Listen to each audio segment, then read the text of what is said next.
Hello, everyone. Welcome to another episode of the WIT podcast. We are staying consistent in 2023. I've already launched my solo episode. Now we've got one of my favorite people coming on. So we are going to embrace this momentum and movement and just ride it as long as we can over here at WIT. And I'm so excited that you all get to meet my friend, Ashley. I'm going to give you a little bit of backstory on why she's on the pod, because I think you all are going to love the reason. We had a chat one night, spontaneous chat. It happened with a couple texts going back and forth, I think. And then it was like, hey, we could get on a call. And as we were talking through something, I was like, this is such a good conversation that we should have on the podcast, because I think a lot of young people and older people wrestle with friendships and navigating your life on your circle of friends and how it ebbs and it flows and it opens and it closes, and you lose friends. And sometimes you don't know why you've lost a friend. And these are things that, they don't just stay on the playground of fifth grade or in the hallways of high school. It comes into your adult life. And we're going to talk about other things too, because Ashley's also an entrepreneur, but that really was the catalyst, was like, these are really important conversations to chat about in a public way so that people can learn and also feel less alone. So thank you, Ashley, for being with us today. Happy to be the resource on what it's like to not feel good in friendships. I'm like totally an expert. So yeah, go for it. Yeah, go. Oh, well, first of all, I'm really happy to be here as part of your momentum into 23, because I'm just going to ease into this thing. So it feels good to be a part of your consistency. And, but I was thinking about this since our conversation, and the one I'd say glaring thread for me, and the reason I feel that this conversation, especially if it's your audience is young people listening, is what I have noticed and thought about over the years while having a difficult times with my friendships, is that we have not been taught the skills, we're not equipped with the tools on how to navigate our friendships when they're falling out, as opposed to, say, intimate relationships or romantic ones, right? Like, I think there's so much content and importance placed on how to repair your romantic relationships in our lives. And it's like considered the most prioritized relationship. And I think that we are doing a massive disservice to ourselves, and our kids by not making a point to say that these relationships with your friends are going to be they're going to be just as difficult to navigate. And you're going to need the same tools and the same resources to apply when it's time to dig in, if that other person is willing to dig in. But I didn't have that awareness around it really as an adult. Definitely not as a young person, but even as an adult, it's only been recently that I've had those thoughts in my 30s and into my 40s. Yeah, I think that's so true, right? Because it's normal, in quotes, to go to therapy if you're in a romantic relationship, and you're working through something. You don't hear about people going to therapy with friends over things. You can. I mean, obviously, in my therapy, when I've gone to therapy, I've talked about, my sadness with friendships, not working or trying to navigate it, but I don't really feel equipped and on how to handle it sometimes. And then as a result, and this is what I think it'll be interesting for our listener and our watcher to think, like, Ashley and I had very different approaches to handling a friendship breakup that we were did not know was happening, but we both experienced it with somebody. But we had a similar pain and sadness, but we approached it differently. And in my way, I kind of just I have a fight or flight mentality sometimes. And then I'll just kind of disappear. But before I disappear, I felt rejected by this person. And then I tried to over please. So if anyone's listening or watching and they relate to when you feel someone pulling away, that you just start oh my gosh, like me.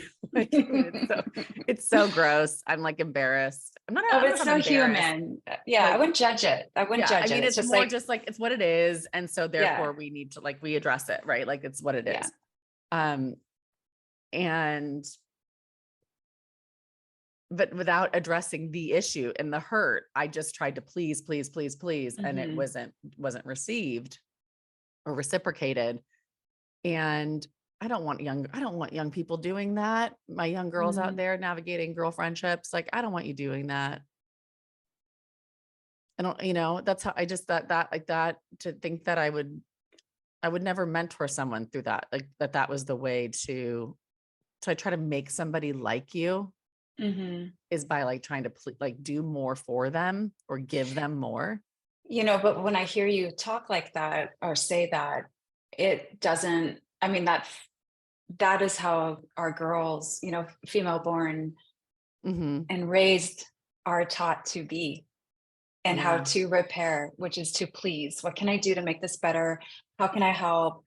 It's me. What's wrong? Blah blah. And it's that effort put forth in all ways, all the time. It seems And that's so a big part. yeah. So how do we, what's the, what's the response to that? Right. If that is true, like, it's like, how do you, there is that. And I mean, I feel it. I have felt it my Hmm.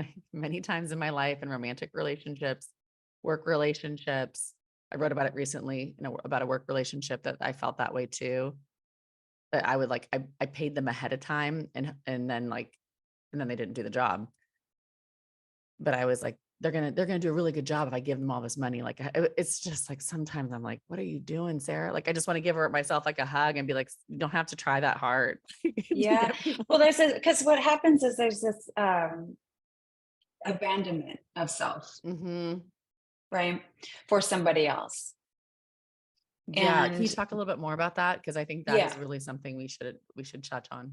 yeah. And because, well, I think that is the most painful part when we're navigating relationships with anybody is that to have this thing outside of ourselves that we think is going to make us happy or feel the Hmm. feelings we want to have, we are so willing to compromise ourselves or abandon our sense of self or our integrity in an effort to get this person to love us or to see us or to want us. Hmm. And when we're doing that and it's not reciprocated, not only is that already upsetting, it's already upsetting enough when this person I thought was my friend doesn't want to be friends anymore. That little fact, that's sad. That's Hmm. hard. Hmm. But then we add to it that we're willing to compromise who we are or do things Hmm. outside of what maybe we would normally do to get them to like us. Hmm. And that people pleasing and that attempt is just sort of what I would say for myself anyway when I'm doing that is I'm not enough as I am. Hmm. So I need to do all these twists and turns to get this person to like me, then I can be enough again. Hmm. And so not only is That's so good. the disappointment of like, oh, I just lost this friend, but now I'm losing myself in the Hmm. process. I'm totally losing myself. Can we And let's go here a little bit deeper for them to listen, those listening, watching around. What does that feel like? Because they might be like, I don't know if I've abandoned myself. I mean, I can give examples, you can give examples. I'd love to like, do you know the moments or actions where you are doing that? I'd have to think for a minute on it. I can tell when I like to be in a flow. I like my life Mhm. and my friendships and my work, everything to be in a flow. We have a WIT tip, live in alignment. When I'm living in alignment, it's flowing, it's easy. I'm pinging a friend and saying like doing something for them with ease. It's like there's an ease to it. I can feel it. And then sometimes I can even feel it like in my like lower belly, like my lower stomach, or like a little bit of a faster pace, like in my heart, like it And feels a the little heart more rate. anxious, like heart rate. When the action is about like, well, I hope if I can, it's like the action I'm about to take is one that I hope I get something out of, like that's a validation or approval. So then that means that whatever I've just done, I am refreshing to see if there's going to be an email response or a text, or it's not just done from like this ease. It's done with an agenda. Mhm. And I know that difference. And I think it's so important to teach people to pay attention to that, because we have to pay attention to what goes on inside of us, because we're the only one that we can. Right. Well, and Yeah. I think the reason I'm glad to hear you say that, because I'm an avoidant personality, so I don't do the people pleasing attempts. Okay. I should probably do a little bit more of that in my life. Should maybe tend to them. I'm more likely to be like, oh, they're not reaching out, or they're not showing this or that. Yeah, I'm out before you can do or hurt or make Mm. right. Like I'll be like, oh, I don't care. I Hmm. wasn't into it anyway. So that I've noticed that's my pattern. And I would say it's loosely developed around the fact that I was very much a nomadic child. I went to 15 schools in 12 years. I had to quickly learn how to adapt in a new setting with new people over and over. And it created, on some level, some great social skills. But then on other levels, as I got older, when you're integrated into new social settings with girls as we're getting older, honestly, I just felt like, looking back, it was much more competitive, much more Hmm. cliquey, and much more difficult. And so through those experiences of being bullied or cast out, I quickly just put up a shield of like, I'm not going to get close. So I tend to avoid. And Okay. which was why, when this approach with the mutual friend happened, mine was, I'm just going to go straight into this. I'm not going to avoid it. I'm just going to go straight to it and see what I have done. If And there's so that something was a new approach for you, because you didn't that avoid, you went into it. I went into it. Yeah, I was Okay. like, I'm going to go fight for this relationship. Mm. Mm. We've put some time in, and I'm gonna put myself out there on the ledge, so to speak, and say something, and just say, I believe my words were, if I have done something, I'm inviting you to tell me. I want to know, because I can't see me from your eyes. So like, Mhm. you tell me, right? Like I want to work on this. And that was very much just sort of, no, what are you talking about? Mm. And treated as if nothing had happened and nothing was wrong. And I kind of felt like everything in me was like, no, something's not right here, Mhm. despite these Mhm. words. Mhm. And so, yeah, there wasn't people pleasing there. And then I think another part of me is just that shutdown can get cold. Mhm. And that's when I know I'm not in my integrity either, because I'm not only disconnecting from the person outside of me, but that is a disconnect from myself, because I'm feeling the resentment, and I'm feeling Mhm. the anxiety, and my brain is reeling, and I'm spinning. What did I Mhm. do? What is this? What is that? And it's just this constant, like, looking at the text messages, that sort Mhm. of those behaviors. And when that's happening, I'm like, that anyone can identify with that. That feels terrible inside. And Mhm. that's not from a place of like self-love. Just, Mhm. you know, Yeah, I mean, I uh, think maybe that's what I would love our young people to learn, like, what does self-love look like, sound like in friendships? mhm, Because we learn about, like, taking care of yourself within a romantic relationship, right? Like, there's like you said, there's books on that kind of stuff. There's dialogue about that, like how you maintain yourself within a romantic relationship and stay true to yourself and your dreams and your goals. But we don't always have those conversations around friendship. And so it's like, for either, when and I guess I keep going to young girls, because I mean that just there just seems to be a very lot of few men are going to dynamics. have Yeah. this. Look, I'm going to speak in gender norms about it, because Yeah. this is a very conditioned behavior for girls. Yes. It just Yeah. is. And Yeah. of course, men and non-conforming and non-binary, everyone's going to experience these Mhm. difficulties. But in the amazing part about this is, as you're talking about friendship, like, women even approach dating this way. They do bend over backwards for him. And they Mhm. are willing to do that, like when you're talking about abandoning self and not loving self, when it's an attempt to have somebody else in our lives, we are Mhm. conditioned to do that.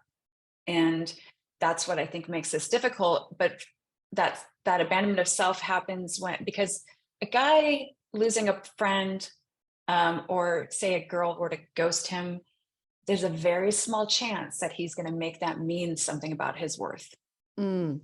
Interesting. Men just aren't raised to think they're just not programmed that way. We as women are programmed, our worth and our value is very much placed on our looks and our relationship. If we're married, if we have The children, like status. the status, and then who you are within that status. And so there's a lot of that conditioning, and it's subliminal, and it's also just right in our faces going on. So I think it seems natural for us to lose ourselves in these things because we've only ever been told, like, go do that. You are here Yeah. to please. We don't teach our girls to receive. We Hmm. teach them to please and to take care of others, Hmm. right? And So then, yeah, go ahead. I'm sorry. I was going to say, so in friendship, like it's of course still happening because that's just how we've been raised. But the way that I'm speaking of myself as avoidant in friendship would be similar to my dating, where I will quickly just be like, oh, he's not, then I'm not. Or even Mm. before I get too far along, I will decide ahead of time, I'm not going to go there. Hmm. And then I lose out, like I said, on that connection really for self.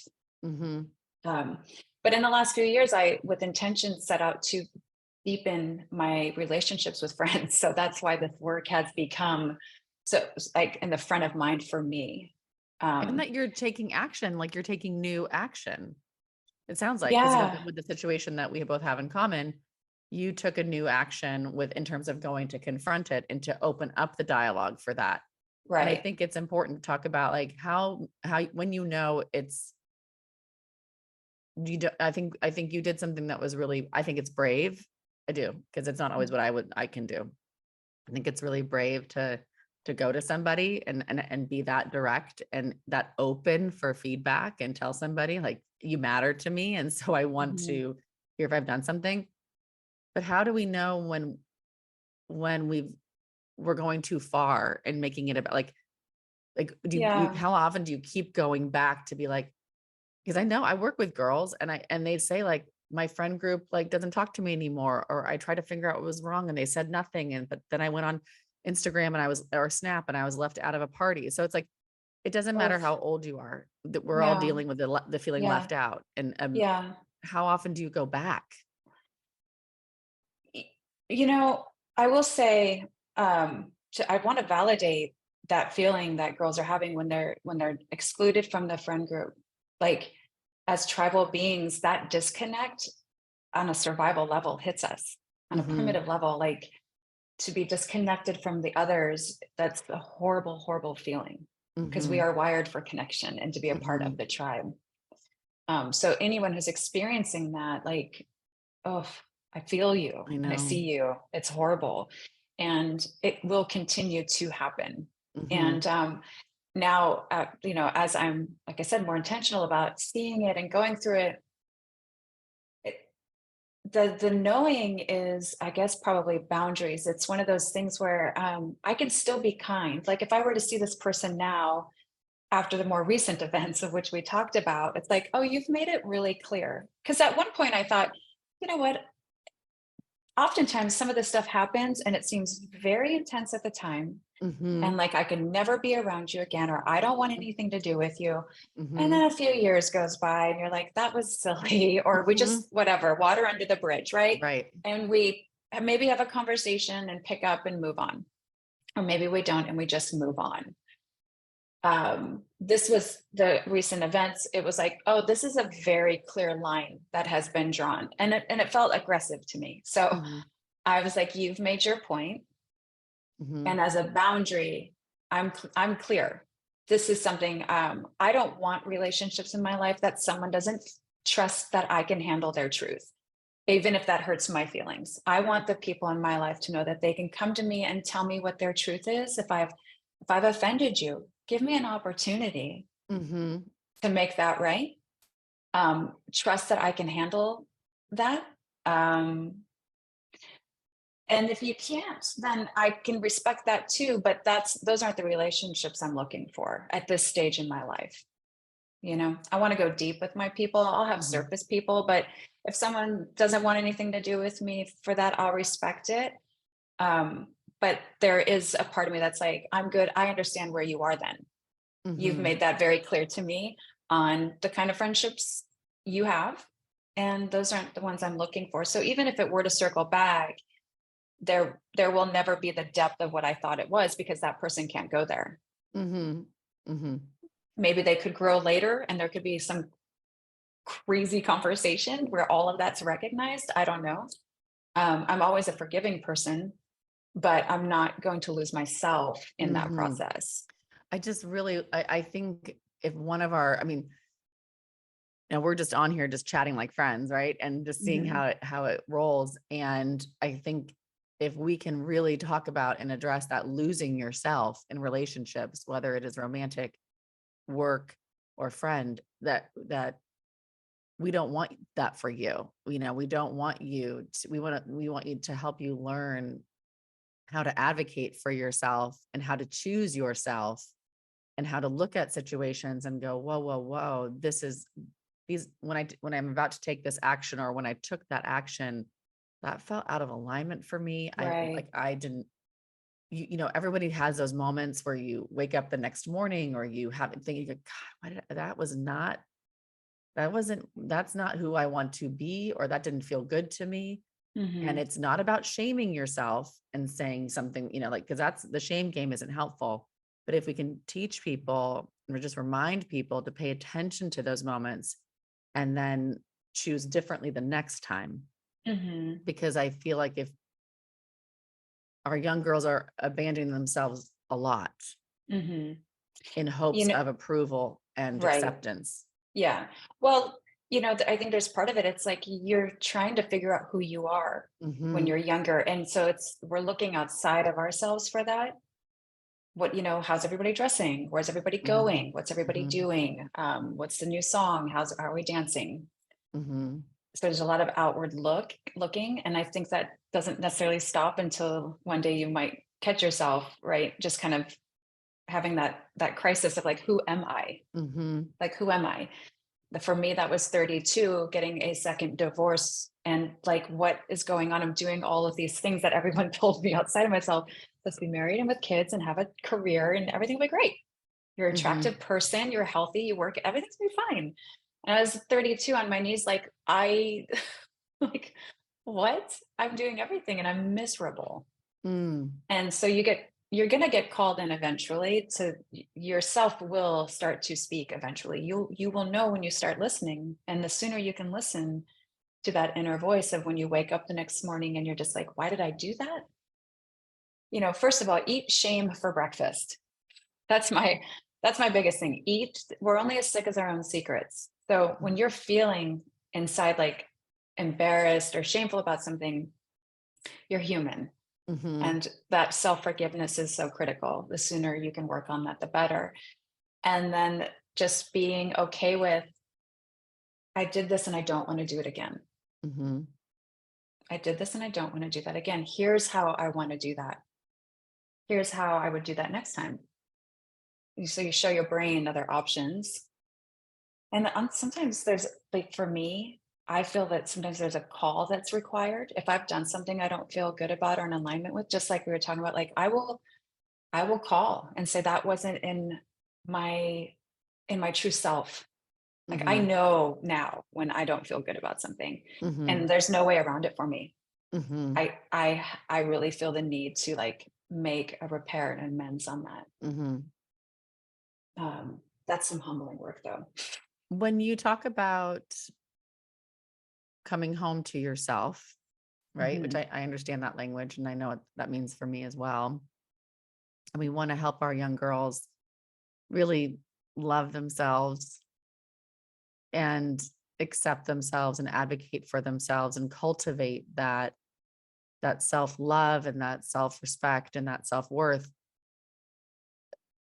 regardless of what anyone is saying on the outside. That just like wherever they are, wherever they are sitting, when they go hand to heart, they're like, I like me, Mhm. and I'm a work in progress and I like me. And that work has taken me a long time to get there, and with different tips and tricks and practices and things. I'm wondering, what have you done to be able to get to that place of almost like it sounds like to me like radical self-acceptance, Mhm. but this isn't about perfection. This is about Mm-mm. acceptance. So Mhm. I'm curious if you feel that, because that's how you are to me as a friend, as somebody who helped me also lean as much into like radical self-acceptance as I can. Oh, thank you for saying that. I believe that this is a quality of mine that I maybe didn't have awareness around for a long time, but now I know that I'm often very much in a non-judgmental place of others, but highly judgmental and critical of myself Mhm. for a long time. And so I've done a U-turn of work. Like if I'm so good to sit and listen to somebody else tell me their story and listen to them and help them reframe that and remind them of their humanness and that we're not perfect and nor will we'll ever be. I've had to do so much work for myself to get there. And that is everyday work. And I think that that's the hardest work for all of us, is that learning how to love ourselves. Um, Especially when the outside world isn't telling you. So my like with this recent event, it has been an invitation to me to double down on liking me Mm. when somebody near, that I see doesn't. It's a reminder of this thing outside of you is telling you something, and that's okay. How Mhm. hard can you love yourself knowing that not everybody's going to like you? Mm. Mhm. There's 7 billion, well, now there's even more than that, people on this planet, right? And we are so fixated on the few out there or the ones we come across that don't like us. And we make it mean so much about us and we spend so much time thinking about it. And one piece of advice I will give you is that I would stop and look at all the people that you have in your life that love and adore you, the community of people that you have currently, because there's so many. And Mhm. it's really fascinating because when I did that 2 weeks ago, I sat with, okay, maybe I just didn't, like we talked about, I might not have done anything. And this person just doesn't like me. And that's, unrepairable. Um, and I was okay with that the next day. I was like, that's okay to not be liked by somebody. I'm going to love myself through it. So that was step one, just being with, I'm okay with me and I still love me. And then I got an email from somebody that I've known for 10 or 12 years. And it was a holiday email. And she said, I just wanted to tell you, even though we don't get to see one another a lot, the kind of friend I think you are. Mm. And I had to sit with that for a minute because it was an answer to this other crises that I Mm. was in, right? Mhm. Of the kind of friend that I am to people who see me, Mhm. who love me unconditionally. And I believed everything in that letter about myself that she said. And I saw it. And it was just like, if I can sit with that in these moments of someone not liking me, then, then that's amazing. Mhm. Right. And that was a gift. And not everybody, we don't always get those things in due time. Right. Yeah. Um, I was, when I was in, I think, eighth grade, I was really badly bullied, which was a new experience for me because prior to that, when I went to a new school, I was like the most popular girl every time. Mhm. So, like student council president, or the boy would want to date me and the girls wanted me at sleepovers. It was just like, it never missed, always a hit. And this was not that. And it was not only was that part shocking to this, like not be the most liked Mhm. person. It was like, whoa, this is not normal. But the cruelty was Mhm. something unexpected that I had never gone through. And to this day, I look back on it, I'm like, wow, that was hardcore. And I was not like, I would sit down at the table, everybody would get up and move. And it went on for weeks and weeks and weeks. And there were a few girls during that time that reached out to be my friend. And I've thought about that experience of becoming their friends. But when those popular girls came back around to apologize, I went right back to them. I went right back Mm. to the popular girls. And I didn't nurture those friendships with the girls that were there for me when I was alone. And as an adult, when I've thought about that, I've thought, I really wish now, knowing what I know, that I would have continued to nurture those other friendships because those girls saw me, but I Mm-hmm. wanted to be in the cool group and couldn't handle what it was to not be seen as that one of those girls in the clique. And as I was thinking about that, that child, inner child of Mm-hmm. mine was like, yeah, well, you've still been doing that all this time. Mm-hmm. You still, this person that has decided not to be your friend is a part of that community, and these other groups that you see as like the cool kids in the Mm-hmm. clique, you're still vying for their attention. Mm-hmm. You would abandon yourself and these other people right now if they would call you and let you in. Like I was like, Yeah. oh, damn. I'm sorry. I was, Oh, but I swear it's not like okay. But it was a moment of like, ooh, girl, you are right about that. We would, and no more. Because that would be abandoning myself. That would be doing it for the sake of being seen and cool by them and not really for who I am, and compromising that. And that has been, it's another, just like being so grateful for the people that have come in and have been here for the long haul. The long haul. Mhm. Isn't it so interesting how we make people special, or we put people Mhm. on pedestals or groups on pedestals, or, Mhm. to be like, I want to be there. I want to be, and I've done that before. I'm really not doing that anymore. I really am very much consciously paying attention to that, because I did that last year with in a work situation, and it wasn't, I just remember like that. I don't want to do that again. It's the feeling of like, I'm not going to ask the questions that I really want to ask, because I'm afraid that like maybe I'll upset them, or maybe they won't want to do this thing. But then ultimately they ended up going back on their word anyway and not following through. And I wish I would have known that sooner. If I had to ask the questions, if I'd, just, which Right. it's kind of, and I go, oh, that's because you thought that they were cool, because to the world, they're celebrities, they're Mhm. popular, people think they're cool. Mhm. And so of course I should try to get in that. And then, so I've seen it myself do it that way. Yeah. And then I've seen myself do it. That's like, I like what you said about, I love when you can have that emotional intelligence, that self-awareness, where you can watch yourself and you can go like, oh my gosh, you're doing that thing that you do Yeah, where, like you're no different than you were. yeah. And it's like, but with levity, more levity and love, I think, Yeah, with more, that's the joy of life, right? It's like totally. I don't like, I like look at it and I'm like, girl, I do the same thing. I like see myself and I'm like, you're doing that thing. You said Yeah. you weren't going to do that. You've been preaching about living in alignment. You've been saying you won't abandon yourself. And Yeah. here you go. Like, Yeah. so Yeah. how are we going to do this? Like, are you going to like make a change, or like,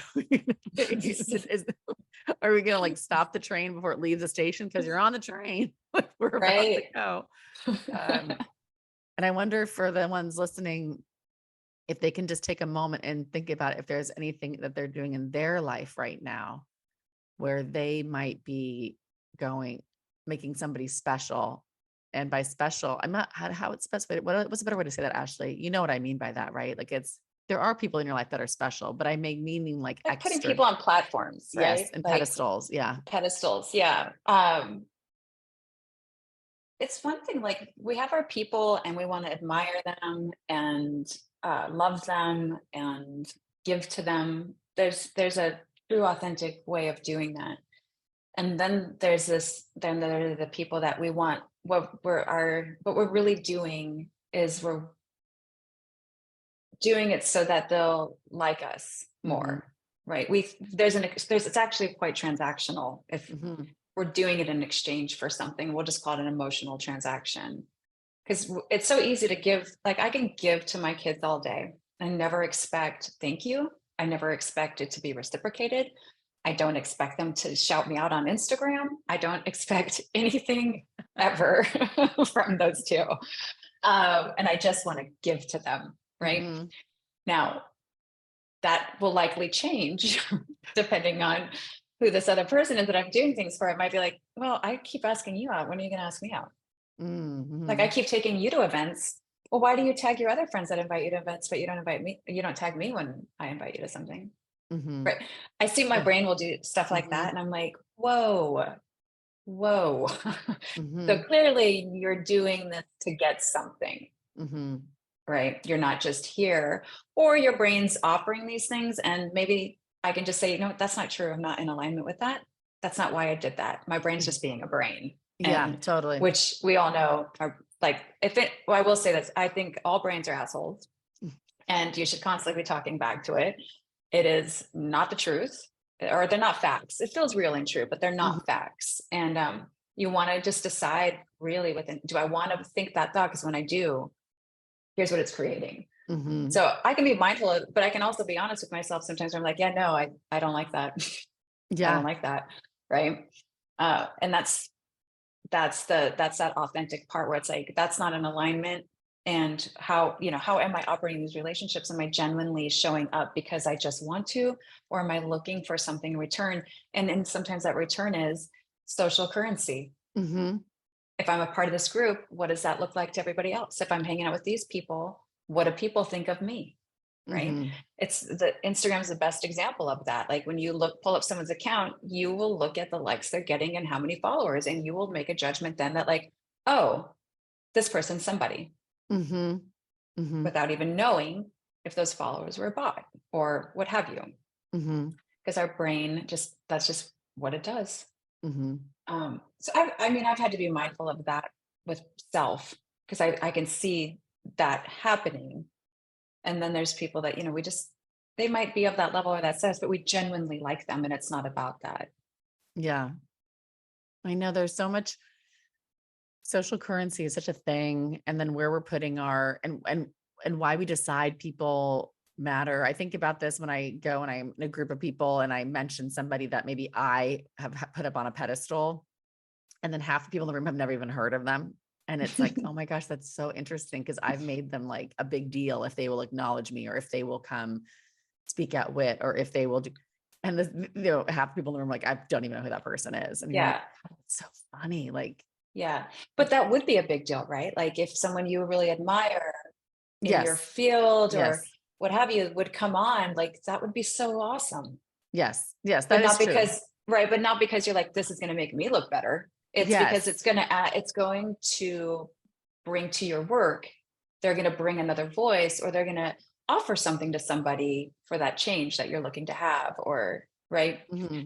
um but it's very different if you're like, oh, I want not because you admire them, but you want them on because of the status it will give you. Right. Right. Yes. I'm always trying to think about my filter when it comes to people coming on the podcast is, will they help my kids? And by kids Mhm. meaning like the WIT teens, like will what they bring to the table, because not it can't just be about me, because even for example, having you on, you and I can have these conversations whenever we want. I mean, whenever we want to have them. But I was like, you have so much knowledge and wisdom, and the way that you articulate it, I thought would be so helpful to our young people, because you're honest about things that a lot of adults aren't really honest about. And I want to bring those kind of adults to our teenagers so that we can help them, because we can't protect them from friendship heartbreak, relationship Right. heartbreak, like life, but we can say, oh, we've gone through that and Oh we've gone yeah. through it recently and we're at Yeah. this age and we're going through it. So here's some tips and some reminders that it's going to be okay. There can be some lessons learned, and it doesn't have to mean that you're a bad person. Right. And that's ultimately the biggest thing there is, at the end of the day, what are you going to make this mean about you? Mhm. That Because is very right. big. Yeah, and this goes for everything, especially for those of you who are that you're part of this program because you're interested in entrepreneurship. And when you are putting yourself out there, you are going to get feedback that you may not want to hear. And what are you going to make that mean about you? And when you fail, and what are you Mhm. going to make that mean about you? And that's the biggest thing, because yes, it hurts when we lose a friend or get rejected or ghosted like that, and it's in the nature of that. If we are honest with our feelings and don't do what I've done, which is avoid, but instead allow for that to be in your body. Watch it, just like truly watch those emotions come up because of the thoughts you're having. This person doesn't like me. And that thought causes a feeling of sadness. And Mhm. you can sit and watch that and then know that I'm not actually that sadness. I'm witnessing this sadness in my body as Mhm. an expression. So that's what I mean by home. Like the true self is not the brain or these emotions we're having. It's behind all that. So you witness it and you allow for that pain, but then you have to be really mindful of the thoughts that you have after that, because those thoughts of they did it because I'm not cool. They did it because I don't have the family status or lifestyle that they have, or because I don't have the body type. That's compounding a lot of suffering. Mhm. And that's unnecessary and it's all optional. And It's that if I unnecessary and optional, friends, yeah, unnecessary and optional. and That is that is not the a work. postmortem that we are required to do as women every single No, time we're not, quote, wanted. correct. And knowing that and learning that, I wish we taught our kids emotional management and thought management, because so much of what is happening to young people throughout the day, like I've watched my kids come home from school, and I mean, the angst in those hallways and the Mm, emotion and the looks that kids are giving just from being in their own mood, but another kid sees it and thinks it's because of what they're wearing or what they look like, and all of this being internalized and then not even knowing how to process all of that. yes. Mhm. And then you go home and who knows what's going on there. So for me, like, just if I could tell kids just anything, it would be know that you are not your feelings, but even when you experience them, honor them, let them be there, but really manage your thoughts about what you're making it mean about you, because that's all made up. It can feel so true and so So real, true and so and you real. can feel like you have the data to support it. So Oh let's my say God, the idea is totally. I I'm not pretty enough, Hmm. or I'm not, yeah, let's just go with that because I've heard girls say that and I have felt that in situations, right? Like that's why something hasn't happened, or that's why what it goes to, like, I need to, if I had looked a different way, then I would have had a different outcome. And so then it's Hmm. all, and and you just start tearing yourself apart and putting yourself down. And I love that you said that is unnecessary and it's optional. Optional. Yeah. Unnecessary and optional. And that for that somebody's action, we get to decide what it means. Hmm. It can also just mean, this is the growth, right? That I've had is like those kinds of things. Maybe if it's like in romantic relationships or something, or dating or whatever, it can also be that like something just isn't a match. Like it's not, Correct. it's just like not a match. It doesn't have to be like like mean something really personal. Sometimes things just don't Right. match up. And same with friendships. Well, there's two things I want to say to that. Number one is thank God it's not always a match, right? Because then what would the experience of falling in love and connecting with somebody be? That's why it's so incredibly special, because it's pretty rare to have that Hmm. kind. Same with friendships. It's actually quite rare to have these deep soul connecting sisterhoods.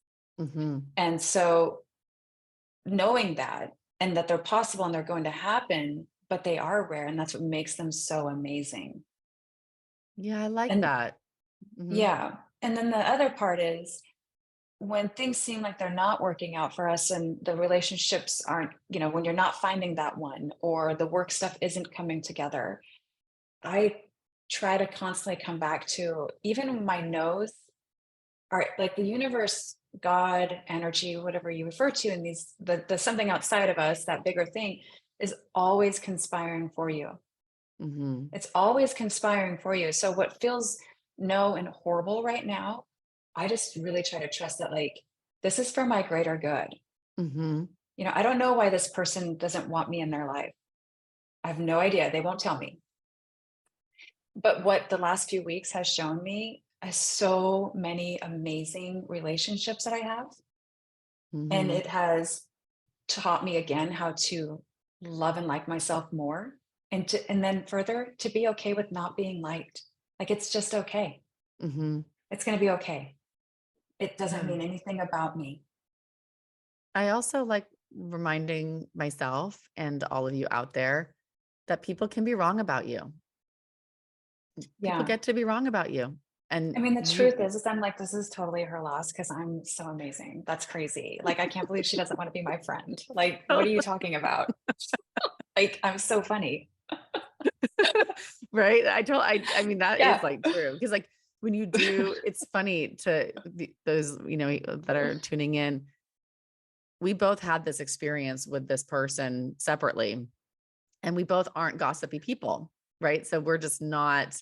So when we happened to come together in person, a while back, I was, I think you asked, I mean, we're also not small talk people. So I think you asked me how I was doing or whatever, and I alluded to having some struggles with some things, but and it was like, if anybody had seen that conversation, it took so many back and forth before we acknowledged that, or we figured out it was like something that we were going through with the same person, because I don't think either one of us wanted to be like catty or gossipy or put in, but it's right. No, And right. and this is what I really remember being like, and I'm not, oh gosh, I haven't thought about this. Friends, I remember thinking there's no way it could be happening to her, to Ashley, because she's so great and she's so, and there's no way that this person would be treating her like how I'm being treated. So it can't be the same person. Like it can't be the same, and it's just so funny. Like, It's funny. You guys would all be really, like I said, I'm so surprised. A lot of people don't like me. It's crazy. But I keep getting reminders outside of me, like, I'm not for everyone. And I heard yeah, this story once about like, I think I was listening to like my favorite life coach. She's like, not everybody's into peaches. She's like, they're sticky, they're super juicy, they're too sweet, they're all these things. And she's like, and I'm a peach, and not everybody, but some people love a peach. yeah. It's like, yeah, it's a really good point. It's not for everyone, right? Hmm. And it's kind of hard to believe, but when we that to your to that first meeting that we or that when we Yeah. got together, I drove to it with the same thoughts. I was like, I am definitely not bringing this up. I am going to keep it to myself because I'm not going to gossip. Hmm. And I thought, plus, there's no way because these two are so solid, and Hmm. I like she won't even get it. But Yeah. when you were talking, and I was like listening to your pain and your Hmm. references, it was beyond resonating with me. It was like I was hearing my story come out of Hmm. someone's mouth. And that's when it was like, wait a minute, this is bananas. Yeah.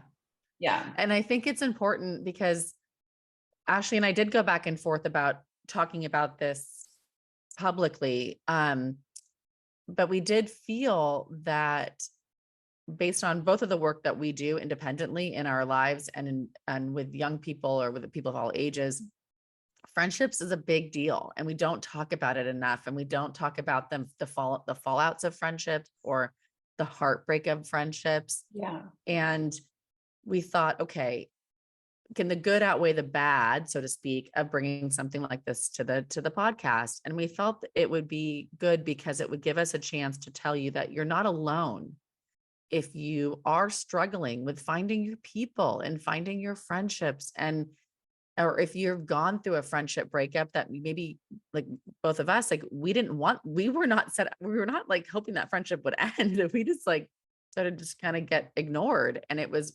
hard. Hmm. And we just want to validate that for you because I tortured myself over this. I had sleepless nights. I had a lot of I'm a bad person. I really struggled, Oh, God. and Yeah. I really like analyzed it. I dreamt about it. I would like, Same. and I just think, oh my gosh, if any of you are out there, I kind of do want to say like wasting that to kind of time because you're making it all about you and putting and making it like you're bad or wrong. I don't want you to do that. And that's why it was worth it for Ashley and I to say like we want to kind of spare you that. We want to acknowledge that there is some good introspection that can come from these kinds of moments, but Lord have mercy, I spent 6 months if not more of pain Oh, for on sure. this. I was organizing my office and my journals are everywhere. So grabbing them, opening, and vivid dreams and details about this internal conflict that I was having with this silent conflict that was outside of me with her. And I struggled. I struggled deeply with it. And it wasn't unlike for me, like if a guy had just if somebody I was Mhm. seeing and dating and had trips with and good times with just decided to stop talking to me, but then was like, no, everything's fine. I don't get it. What's going on? Like totally gaslighting. Mhm. And I felt crazy. And then true story, I kind of acted like it after. I Yeah. definitely was acting in a way that wasn't in alignment with, I was like back and forth with how to be. Mhm. It was very difficult. So it felt very validating to know like, oh, this is what this person does to Mhm. people, not just me, but this is what this person does. And remembering that when somebody outside of you treats you a certain way, you've got to know it's not personal. Mhm. Now, unless you've done something, Yeah. obviously, that's different. But we're not Yeah. talking about that. We're talking about this is how people show up and treat people. Mhm. We don't change how we treat people. We're pretty textbook, right? We're Yeah. in our pattern, we're in our behaviors, we do what we do. I shut down, like I talked about earlier. And in many ways, I've actually done this other work where I've tried to identify and look for how I've been just like her. Yeah. Same. Mhm. And that wasn't fun because it Mhm. revealed to me where I have done this to other people. And so Mhm. I can actually understand that part. I'm like, I get it. I Mhm. totally get it. Um, and you get to do that. So it doesn't feel good. But Mhm. in many ways, it's also showing me how I want to treat people and show up. It's like hearing you in the beginning talk about therapy with friends. When I had my first adult falling out with a friendship, it felt like a breakup. It felt worse than a breakup. And I think the reason this feels much more intense than when we break up with a partner, there is an intimacy between you and your girlfriends that you develop that you do not share with probably your Mhm. boyfriend or your other girlfriend.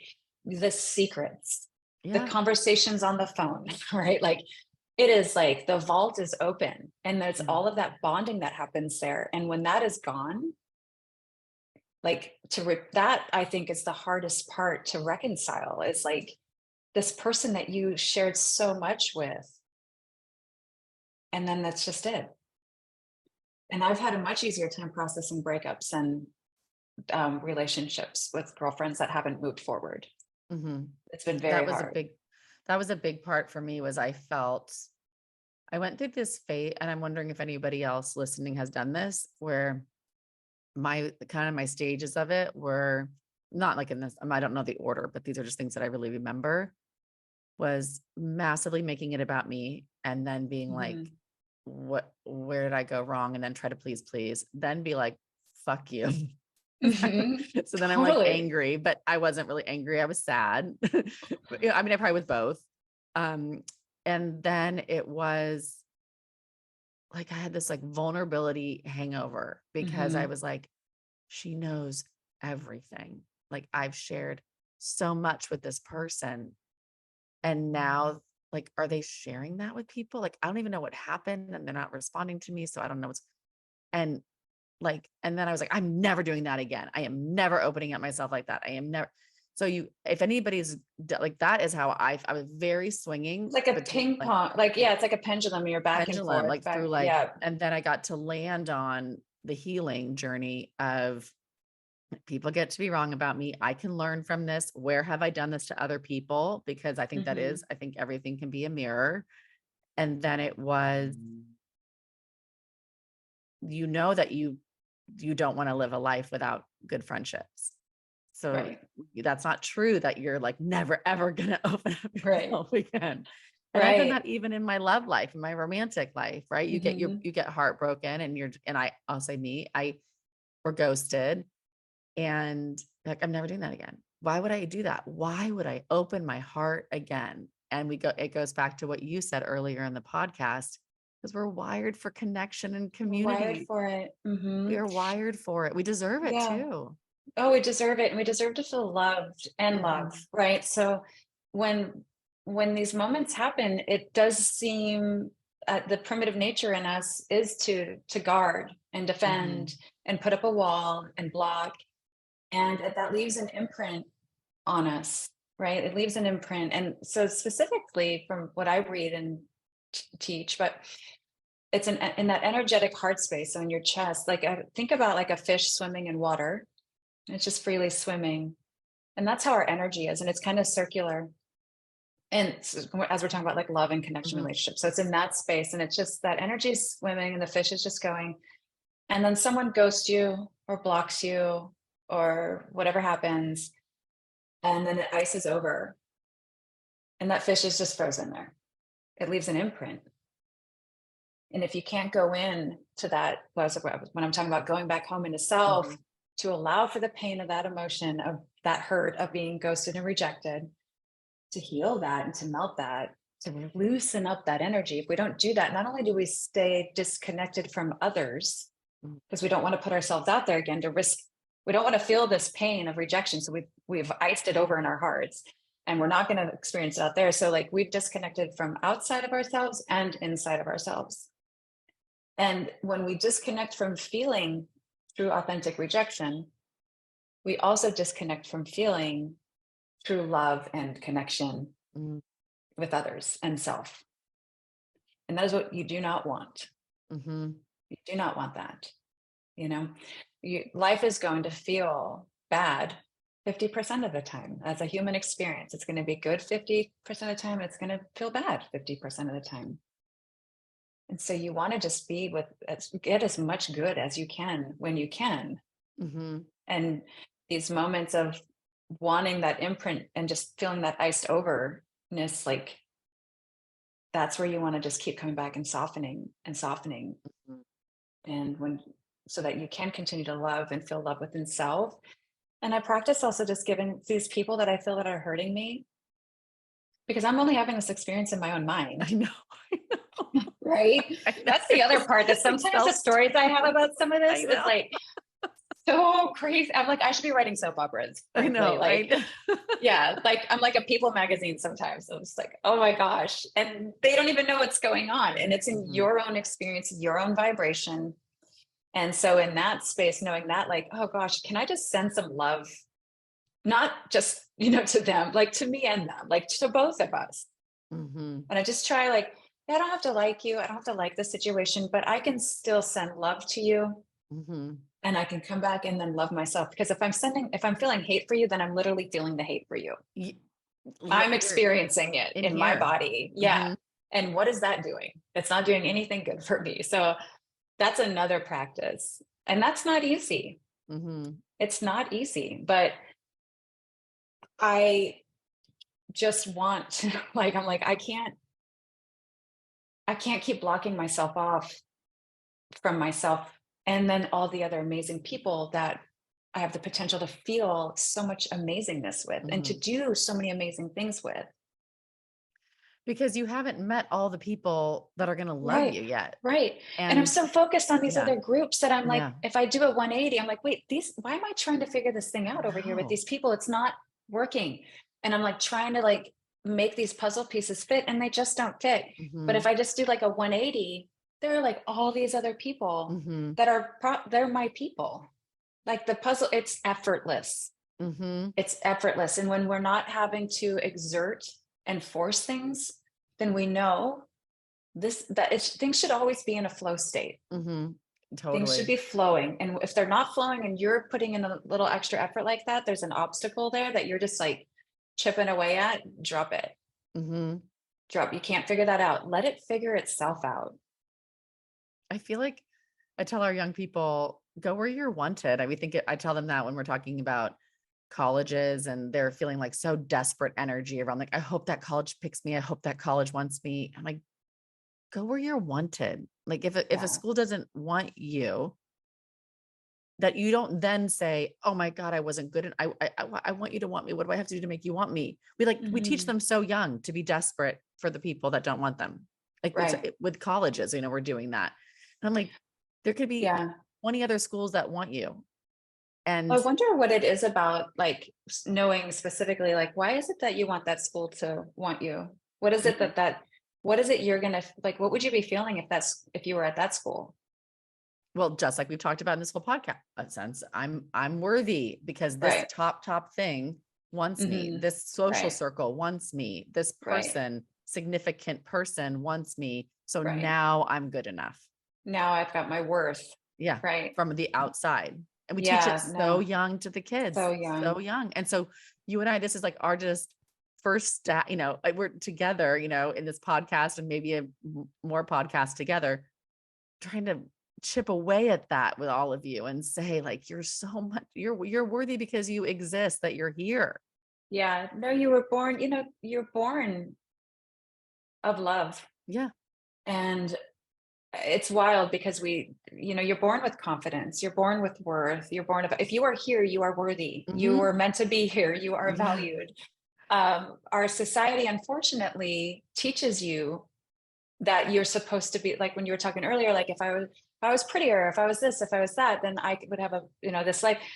I want you to all just ask it, like, where did that come from? Mhm. Literally all of this has been made up. So Western culture specifically puts a lot on like how women should look to have this Mhm. life. And I can tell you, as someone who looks conventionally as what one would consider attractive in our Western culture, it is not true. And it actually has set me up for many years of failure because, well, you're pretty, you're going to be fine. You'll have the life you want. You don't have to Mhm. worry. I I do nothing but worry most days. It actually doesn't matter. Now, I'm not going to say that being attracted, I'm not going to get into that part of it, but all of it is made up Mhm. and what people make it mean. Mhm. And when they teach you, like women who don't have confidence, that wasn't born of you. That was taught Right. to you. That's taught. It's That was taught. taught to you. All of this has been taught to you.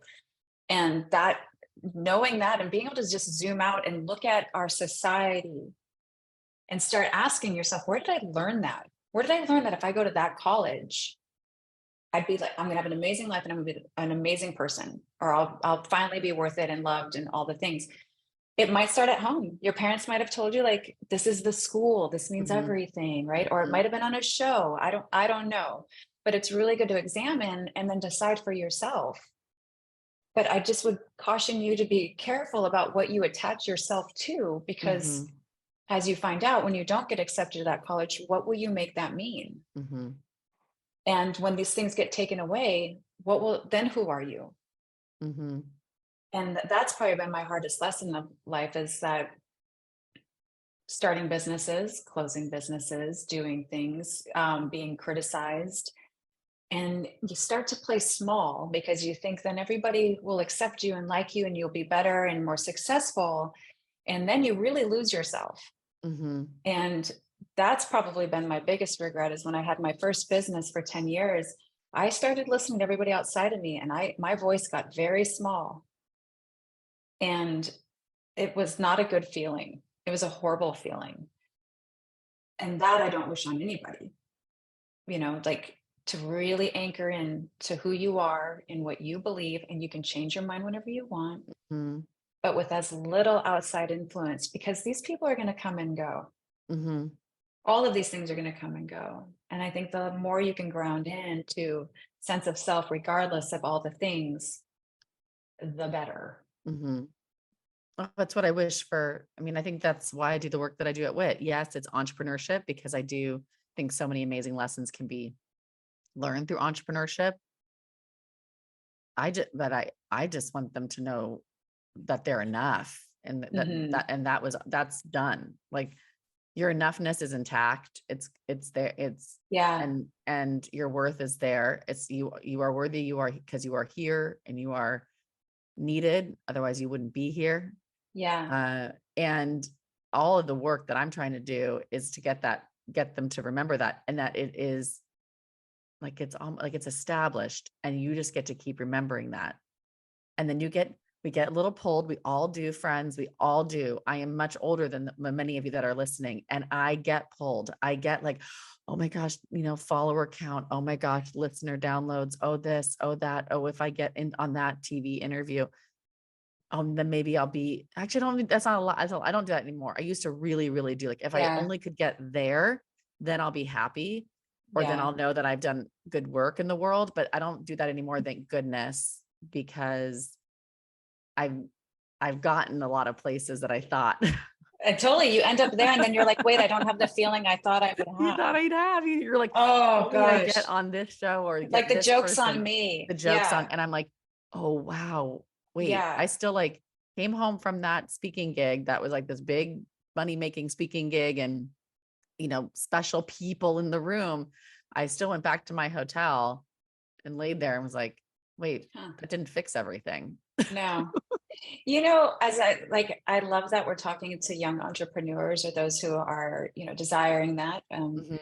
especially the female ones. I got to tell Yes. you, there is no greater, to me anyway. I didn't know the word entrepreneur when I was younger.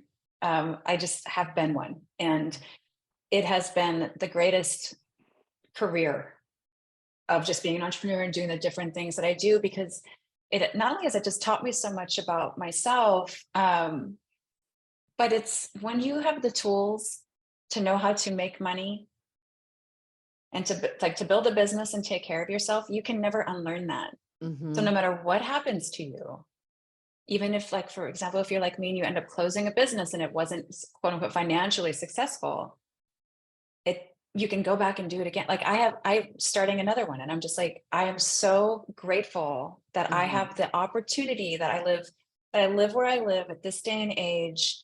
And I am like, I get to do this. And as a Mhm. woman, I think it's Mhm. so incredibly amazing, because I've been divorced and my first husband died and I raised two kids basically on my own. Like I could do that. And nobody told me that growing up. I didn't know that. Like, Mhm. it's amazing to learn that skill of that you can always take care of yourself no matter what happens. And it's Yeah, like also this creative source energy of like you're mhm. making something from nothing, From like nothing. from nothing. And you get You're to fall yeah. on your face, and you're going to have people that are like, that's ridiculous. And that's what I mean by like, the more people don't like what you're doing, then you know you're doing something great. Yeah, people totally thought that it wasn't gonna work, but I had so much chutzpah that I was like, "Yes, Mm. it is." And, they I Well, that's prob what it that takes. but I did also, like, if I could go back, there was some really good advice that was given to me in those early days, and I was like, "Nah," and they are. I was actually still Oh, listening. sure. Yeah. So, Oh, listen, I didn't go to college, but whatever money I didn't spend on that, I have certainly spent learning the hard way in I have student loans, let me just say, that I am currently paying off. This is like I could talk to you for so long. I want to respect your time. We've already been talking for like an hour, over an hour. To Love those it. listening, obviously, we want you to take whatever resonates, right? Take what you want, leave the rest. My hope, and I'm going to ask Ashley what she would love to leave you with. And we got to figure out where you can find her, because we haven't even, okay, wait, before I even jump into that, we haven't even talked about that. Like another reason why I wanted Ashley on the podcast is she's an amazing entrepreneur. So I want you to be following her and listening to her and reading. She's a writer, author, columnist, and you can learn more from her by following her. Where can they find you? I'm on Instagram and it's Ash Kelsch. That's ASHKELSCH. And I'll tag it. And yeah, and then I write a column for Tribeza here. And Mm-hmm. it's a dating and romance column. So but it is PG. Okay. Because it's this big publication here. I have my own column also on Substack under my name, Mm-hmm. but that one's just more of like where I am on any given day. Mm-hmm. But I mainly all of my work I put on my Instagram. And she's really like, she's exploring topics that I think will resonate with all of you, even if you're not our ages, or around our ages. Love and friendship and partnership and community is a topic for everyone. And all Yeah. of us are trying to, I think anyone who's willing to be like doing the work, you're working on being your most authentic self and staying true to yourself. And Ashley does a wonderful job addressing those types of things. So please follow her or give her a look and see if it resonates with you. But I mean, you can probably tell even in this conversation on the podcast, she's got so much wisdom and she's done the work and is doing the work. And the more adults you can surround yourself with that are doing the work, I think is important. So I want to make sure I said that, Thank you. because we just jumped right in as if we were like on one of our Yeah. phone calls. And And then the other thing I want to say is, as we come to the close and you're thinking about like what we would love for you to like take with you and add to your toolbox. Cause Ashley, we're always about like, what's in your toolbox, you know, the Mhm. tools that work for me might not work for you, but build your own toolbox. And my takeaways from what you've shared that I hope our young people take away would be that question of, what am I making this mean? Because Mhm. friends, you get to decide what it means, and you get to choose again. If your first decision is, it means that I'm not good enough, you get to choose again, because Ashley reminded you that you can change your mind. Mhm. You get to decide what it means. So, and you also get to keep what I would like you all of you to take away from Ashley. So these are just my things that I'd love for you to consider putting in your toolkit. Would also be the importance of not abandoning yourself for somebody else. Whether that's in your romantic, relationships, or it's in your friendships, is really remember, like, doing that inner work where you get to pay attention to, in this moment, in this situation, am I abandoning myself for somebody else?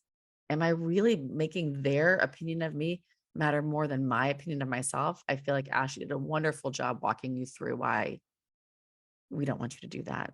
So those are my Mm. two things that I really would love for you listening to play around with and see if those tools work for you. Ashley, what would you like for them to I think, go off with? I think the earlier you understand and get to know that voice that you hear talking to you, that it's not you, that voice inside your mind that's just kind of like, the weather, this is that, or like, why is she wearing that? Or what was I thinking? Like that voice, the sooner you come to terms with that is not actually me, and that it's running off beliefs and thoughts that have been, a lot of them you haven't even chosen. It's just been downloading the world around you. I would just start practicing observing that voice. And Mm, what I do in a way to do that is I take it outside. I imagine it sitting outside of me like a friend on the couch. And I'll tell you that friend is not nice. Like if my brain was sitting next to me while I'm watching a show, I'd be like, can you just stop talking? Like literally, can you just shut up? And then also like, why are you so mean and critical? Because that's what it's designed to do. And so just start observing that voice and knowing and reminding yourself, I am not that voice. Because that's going to develop awareness. And if you can have awareness throughout your lifetime, that is the first step. That is the first step to learning how to be here mhm, in a much more present way. mhm. You're, yeah. So that would be my thing. That's what I want my kids to like hone in on at 19 and 22. I'm like, you are not that inner voice. Now that makes me want to go into a whole other conversation about like when we have that voice that's about like our gut, and like, but that is what you want to listen to, but you don't want to listen to the But other that's voice different, that's right? different, right? That's the The part too. gut. Yeah, that's what I'm talking. That sense of self and the gut. But I'm happy to come back and have these Yeah. conversations, especially, it might be useful for all of you listening or any of you who have questions, specific questions about what we've talked about today, or when I'm talking about awareness, like, what does that even mean? Like, Hmm. what are you talking about? How do I get there? I have so many tools and practices Hmm. for that doesn't matter the age. My kids, I've been teaching them these things the last 5, 6 years, and it has, I think, given them an extra Hmm. edge in the world for sure. Well, I Um, love that invitation, and I'm open to doing that. So, friends, send in some questions after this conversation, because I, even in real time, as we've been talking, I've thought, oh, there's so many other things that we could dive into, and I'm making some assumptions that all of you understand this kind of language. yeah, And send in some questions, and then Ashley and I'll do another podcast answering those questions, yeah. and we'll incorporate her into our regular programming in an effort to help all of you build really healthy, mutually beneficial relationships, because Mhm. we are meant to be in connection and community. It's not just about the hustle of launching a business. That's not what we're all about here at Do Wit. It's about, the three are, we call it the WIT 3. Every day you do something for yourself, for somebody else, and for your business. And so taking care of you emotionally and your soul, your heart is really important to us at WIT. And I feel like Ashley can help us with that and help you with that. So I'm so grateful that you came on the show today, Ashley. Same. I'm happy to be here doing this. It helps me so much. So it's great. And remember what she said, your feelings aren't facts. That's not, they're not problems. They're feelings. They're just feelings. Yep. And yep. Oh my gosh, I know. I'm like, now I want to tell you how to process a feeling. So I have to come back, you guys, like it or not. Coming back, we're going to have like a call-in radio show or something. Yeah, totally. I'm in.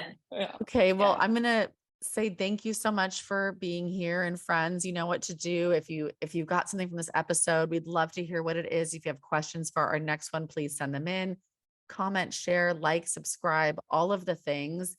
And just remember that wherever this finds you, let it be the reminder that you are enough as is right now. And if you want the reminder that you're loved, we can both give you that. You are loved and you are needed. And Sarah, so are you. This is amazing, the work you do. These kids are so lucky to have you.